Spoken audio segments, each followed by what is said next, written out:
Toronto hasn't had to issue many extreme cold alerts so far this winter, but tonight the city will be making every effort to get the homeless off the streets.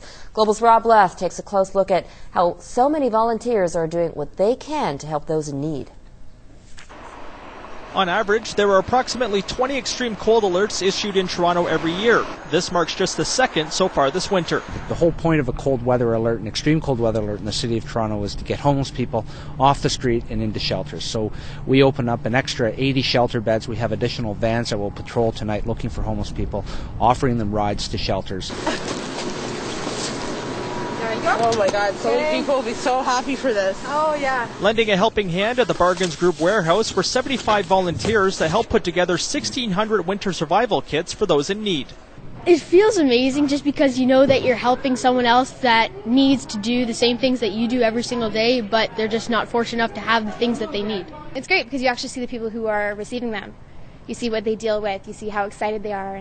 The kits were distributed to 80 frontline agencies, including shelters and outreach programs. They rely on this stuff, and you know what, they're just so thankful.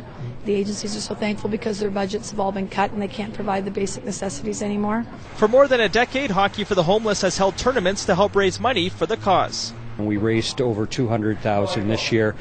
Total over the last 12 years was about $1.5 million that we've raised and generated and brought back and put out onto the streets in the form of kits, sleeping bags, and other ventures that we have. Homelessness in our city is a problem, and in the whole greater Toronto area is an issue, and might not be as great as other cities, but it still is there, and I think we have to do everything we can to try and alleviate some of the pain and suffering that they go through. With approximately 800 people living on the street in Toronto alone, it may not be possible to get everybody looked after. And the city says if you see anybody out in the cold that requires medical assistance, don't be afraid to call 911. In Toronto, Rob Leth, Global News.